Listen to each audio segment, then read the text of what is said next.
Good morning, podcast community. Well, we have our youth on our podcast, and she's a repeat guest. We only ask people back that are making a difference in the world and that are either that or they're nice people.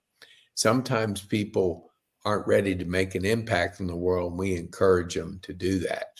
But we don't have to encourage this guest. So, Rebecca, tell our viewers who you are, what you do, and maybe, I guess, when it comes to who you serve, your paper and what you're doing there. So, hi, my name is Rebecca. I am a high school junior, and I conduct research that focuses on our senior adult living. Specifically, I focus on their falls risk. In my most recent survey that's going to be coming out in the summer of 2024 is going to be focusing on veterans and their falls risks. Dang. So I'm going to just give you a nickname. You're the fall expert. That sounds great. That, because our viewers always ask me to make it simple for them. So we want to get into the seniors on this podcast. Now, I will say, so I don't let it slip, tomorrow at the Cobb Civic Center is a big senior event. It's actually the biggest one of the year. So if you can get over there, you'll meet a lot of vendors because it is the business expo marketplace, and it goes from like 10 o'clock to 2:30 tomorrow. So for our viewers that didn't know about it, you can get over there. I think they would love to have you. But let's get into, so why did you start this research paper? What was the motivation behind that? It all started out, my whole past several years have been impacted by falls. Several members of my family and friends have been impacted by falls. Mm-hmm. I wanted to make a difference. I wanted to help educate the public and stop this. I learned that falls are the number one reason anyone in any age group goes to the hospital. With seniors are the most likely to not go home the same day. And I had found this to be true with my friends and family. So I wanted to help stop this. I wanted to help educate and future the research. Yeah, we see it over here. There was a gentleman, he was a golfer friend, and he was 92, but he fell, hit his head, and he passed like 6 weeks later. So falls are fatal, and you always have to be aware of your aging parent and the safety concerns. So when you got into the paper, was there one thing that all of a sudden jumped off the research paper? Like, wow, I had no idea. Was there anything like that when you were putting your time in to research this?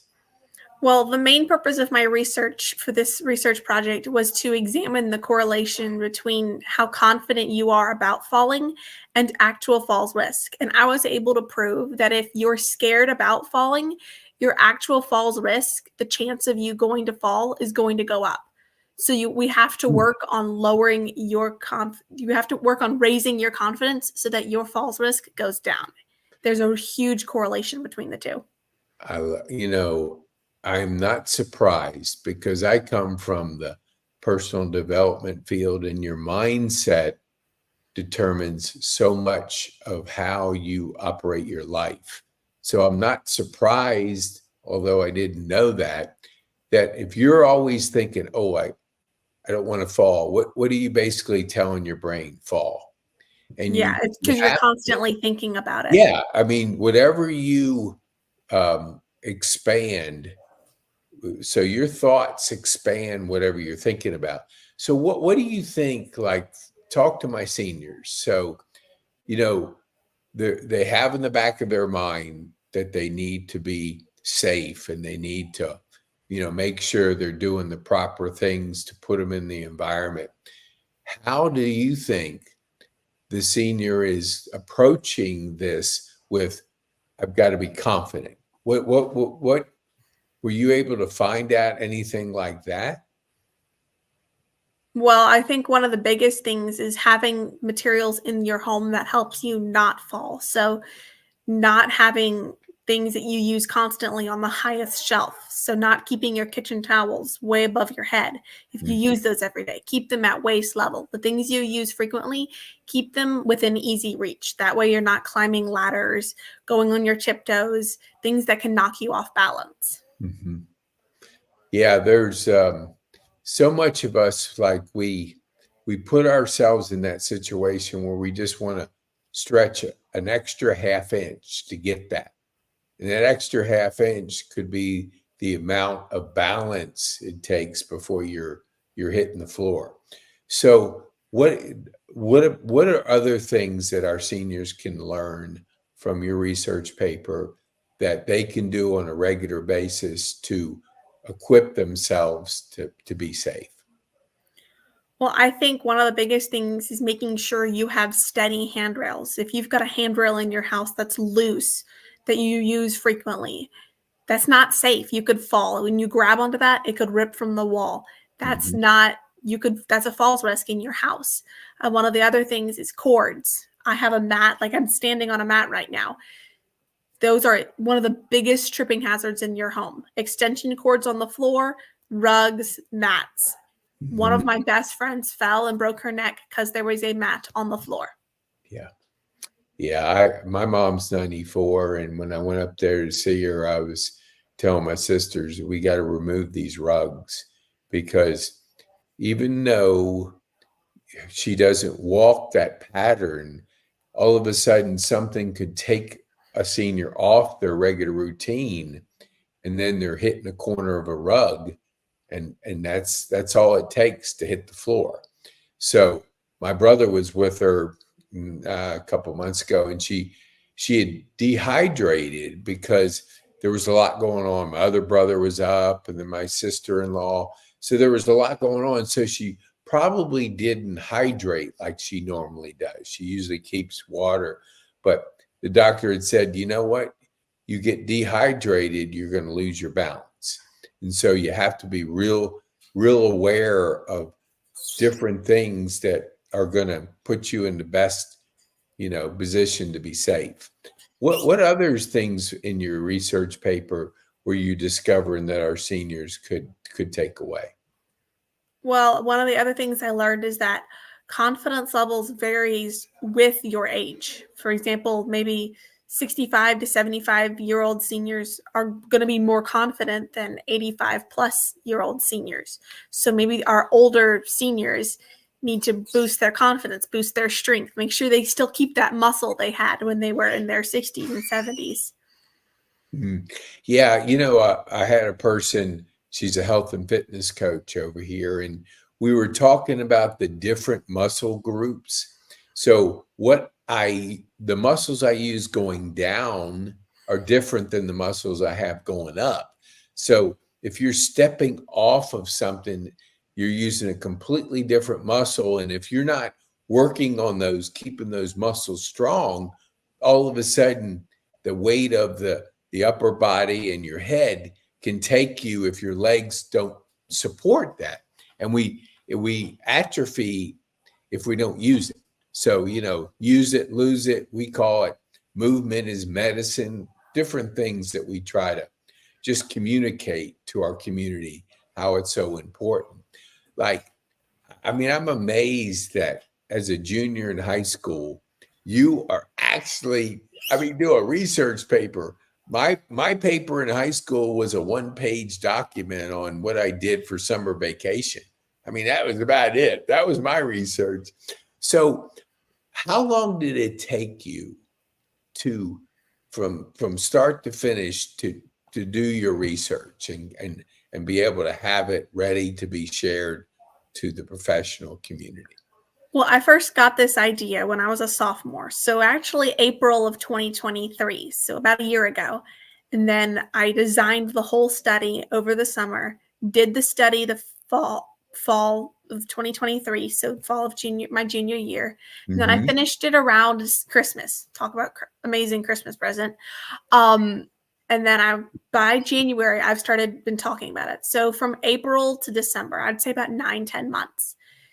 We had to fast track it. My mentor told me that that was faster than most studies that were of this size. Most studies took about a year. Mine took about 9 months. But I had a really strict timeline because I wanted to be sharing it by January. Dang. Okay, there's two lessons there I want to share with our viewers. You said the first one was mentor. Tell me about your mentor. So for this research project, I worked with a mentor that worked with her job was Northside Trauma Services, so she had an in-depth study with falls prevention, and she was willing to have a mentor and mentor me through this whole research project. She's now changed jobs, and so I'm on a different, it's all by myself now sharing the word. But it was huge getting to coach and getting to learn so much because I had never done a research project this size. Yes, I want this may be for our younger audience that really it would touch more than older, but everybody needs mentors. I mean, And even for the older mentor, even for our older audience, look for the younger people in your community that you could mentor. Yes, totally agree. And look, we have a mentoring matters podcast coming out. So we're going to invite you back, and we're going to have to maybe what do you call it? Bribe your mom to get the okay. But we'll work on that, and we'll work on Miss Betty too, because she's a big fan of yours over here, Mr. Jim. So tell me the other thing that I wanted to explore. You mentioned deadlines. How important was it for you to set a deadline and work towards that? What did it mean in your productivity and your ability to put it together? Well, first, I had a really strong deadline. I'm an award-winning actor and speaker, so I compete in speech and debate. So I really had to have this done so I could compete with this in January. That was a huge deadline. And so it took, at first in August, it was a huge amount of stress because I had this huge research project that had to be done within like 4 months. But by December, I was realizing that I had gotten it done, and I realized that my deadlines were achievable. So just even if you set deadlines, they may seem obscure when you first set them, but when you actually achieve them, it feels so good. Yes, it does. And there's an old, I mean not old, but there's a principle that if we have a test, we a lot of times wait to the last minute to study for it, or if we have a paper due, it's due Friday. Let me get it on. It's Thursday. We work on deadlines. Now, just what you did, you knew you had a deadline because you wanted to get it completed before your speaking and your debating started. So it was an actual deadline, because if you don't have that deadline, okay, your mom says, Rebecca, you want to go out to the movies Friday night? And you go, well, I don't have a deadline. So yeah, I'll go. But when you have a deadline, you go, Mom, I don't think so. I got to finish this last chapter of this part of the research. It helps us make better decisions when we know we have a deadline. And it doesn't mean that I can't just not hang out with friends. I was still able to totally hang out with friends. Totally. But it meant I could set aside time every day to work on it. Yeah. It was freeing. I could have a schedule. Yeah. Oh, there's another lesson in there. I love it. Schedule. Tell me about, how do you build your schedule that our viewers can gain from what you've discovered? So schedules change every month for me because I do so much research. So from January to April, I wasn't doing research. I was just talking to people, spreading about the research I had done. So my schedule was a little bit more lax. Starting this week, I've got another research project that I've already mentioned, veterans and falls risks. So I need to start having a more rigid schedule, getting back into the groove of that. Okay, I've got another mentor that's working with me. She's helping coach me through this process. Am I going to manage that? Because now people are relying on me. So when people are relying on you, you have to have a stricter schedule. Yeah. I think you're right when you said that, you still meet with your friends, you still have fun. And it's not to be restrictive, it's to give you a way to manage your priorities. Because if you don't have a schedule, people don't always say yes to things. And we always teach our people, like, learn to say no, because you don't want somebody else's priorities. Hey, Rebecca, can you do this? If you're always saying yes, it's going to throw off your schedule because that's their priorities. You have yours and you're managing them with your schedule, which actually gives you more time because you're intentional about how you spend that time. I know I heard somebody say the other day, the average person in America is watching 4 hours of TV and I think 2 hours of social media. Holy mackerel. 4 times 7, that's 28 hours a week. That's That, more than a day. yeah. I mean, when you think about it, hey, we all love entertainment, but is that a little bit that somebody is not having a schedule, doesn't have the priorities, isn't being intentional about how they spend their time? I want to know for yourself, like, because so many of our maybe under 20 are scrolling on social media. What's your schedule like when it comes to social media, being that you're I'm under? not on social media. I don't have anything to do with it. Good. As part of my speech and debate, I do read the news a fair amount. I would say maybe 1 or 2 hours a week, but that's it. I do that as part of my speech and debate. And in some seasons of the year, it counts as school because I have to have it for speech and debate. If I don't have it done, I will not do well in speech and debate. But other than that, other than my reading my news like an hour a week, I'm not on any websites other than school websites. So Wow, I'm I on like a love news it. website maybe 1 hour a week. But other than that, I'm not on any social media, any chat groups, nothing. Well, I'm going to talk to your mom because we're going to clone you. I don't know if it can't be. I haven't heard it being done, but we're going to figure out something here because I love that because we are the Facebooks, the Googles, the Instagrams, the big social media sites. They are good at stealing your time. They Yes. have PhDs that keep you on their platform. That's how they make money. It's free. Nothing's free in this world. If it's free, then your time is what they're grabbing. And so you have to be aware of this to really manage your calendar better because if you don't manage it, they manage it for you. And when they manage it, they have you on there for 4 hours or 2 hours, whatever the discipline is. Tell me when you mention, I want you to just speak to my audience about when you look at developing these habits, what influenced you?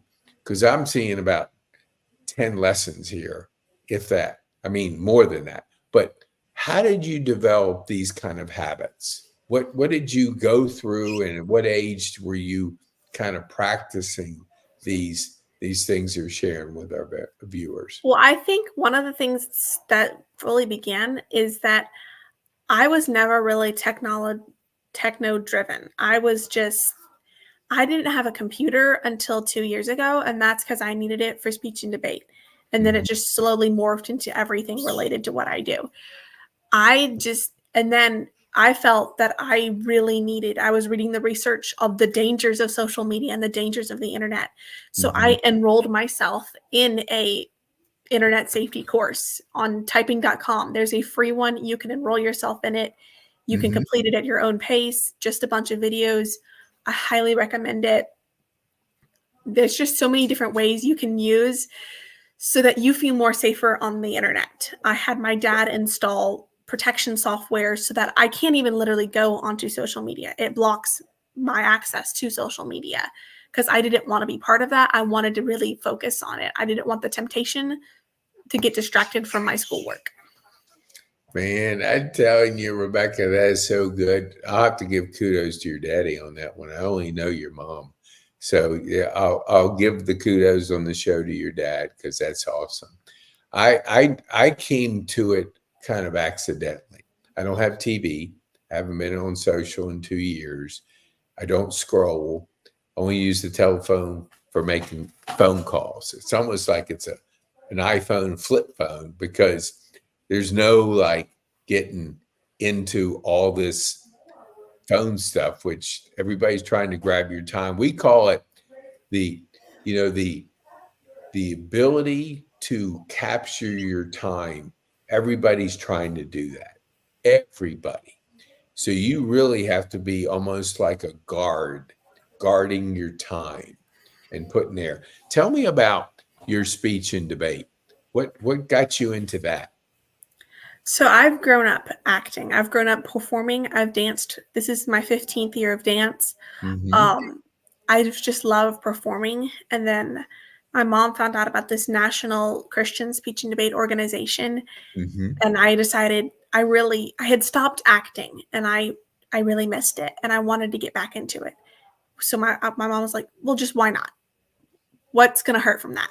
So I got into it and I loved it. And it's led me into so many opportunities. It's led me to do public speaking, not Mm-hmm. just in speech and debate, but here. I can public speak here. I've been able to public speak across the state of Georgia. Mm-hmm. And it's really empowered me to be invest in my future. I've done 2 research projects so that I could present on it for speech and debate, and it's found a whole new thing I love. I love performing and I love getting to do research and help our community. Oh, wow, that's so good because we have a podcast, Kids Matter because they're the future. And part of public speaking, that's the second biggest fear of anybody. I know you know it. But dying is number one, and number two is public speaking. And some people would say they'd rather die than speak in public. So it's a real fear, and that's something that if you nobody comes out of the womb being a good speaker. It doesn't happen. You develop the skill and you overcome. What was it like the first time you had to give a speech? Let's go back a few years. Were you nervous? I was nervous, and I get nervous every time I still do a speech, but I try to Mhm. remember to like harness that energy. I mean, even anytime I perform, anytime I do anything in public, I get nervous, and so I try to remember like harvest that energy and push it to something that's beneficial. This is just excess energy. If you can harvest that excess energy and push it towards what you're doing, you won't be nervous anymore because you'll be doing a good job. Shoo, dog it. No, I love that because we have a kind of a Toastmasters podcast too, because it's funny because I will ask people to be on my podcast. It primarily comes from our introverted people or ladies. And they'll say this, I'm just not into that. And I'll say, why? And they'll go, it's just not my thing. I say, why? It's just a conversation. No, I'm not interested. I said, okay. But the bottom line, and I have a person that we do a podcast, she's from Sicily, Italy, and she trains young entrepreneurs how to feel comfortable in front of a camera. And she's a third generation photographer. So we all have a certain reluctance to something we haven't done. The reason I asked you that question, were you nervous? If you're not nervous, it's not normal. Everybody's nervous, every single person. And even to the point where I don't know the actor, but they were sharing their journey. This actor, well, no, it was a performer. This performer would throw up before every performance. And this person was a big name. And it's like, what? You got nervous? I mean, you're thinking like, oh, I thought you've done it 1,000 times. You wouldn't be nervous. No. And he explained it this way: I want to deliver such a quality performance. I want to make sure I do that. And with that, I feel a little bit nervous. Like, am I going to deliver what these people paid for?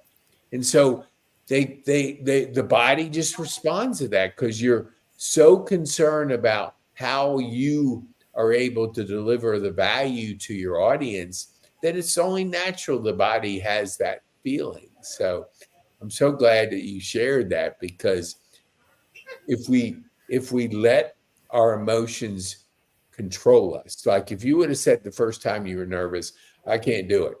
Now it builds. Next time you say I can't do it, it keeps building. And now you have this mindset that my gosh, it's bigger than anything, and you're not going to do it. You have to step out of the comfort zone one time and just go, you know what? I'm nervous, but let me take my energies and focus maybe on the audience, what they're going to deliver. I love that. We have a friend of ours, Brendan Bouchard. I mean, he's not like friend, but I'm in his community. And he talks about how we develop and harness our energy. So tell me about your morning routine. Like, are you an early riser? Are you a normal riser? When do you get going in the day? Well, my mom is an early riser, so I am an early riser. I get up around 6 o'clock in the morning, and then I walk the dog with my dad. Yeah. And then after that, I eat breakfast. I do my Bible study with my mom. Mm-hmm. I hang out. We do a Bible study as a family, and then I get to school around 8 or 9 o'clock in the morning, usually around 8:30. And some days it's more chopped up than others. Yeah. With research, my research coach this year is a professor, so she's got classes at different times. So it's usually different. Like last week, I had a meeting at 9 a.m. in the morning, so I had to get some school done before then. But because I homeschool, it usually works out pretty well. Wow, wow, wow. I had no earthly idea you were going to bring so much lessons and value to our viewers. So tell our viewers, how can they get a hold of you? Well, there's multiple reasons to get a hold of me. First, I'm doing this new research project, as I've mentioned. If you are a veteran, please contact me at Davis Academy skymind@gmail.com.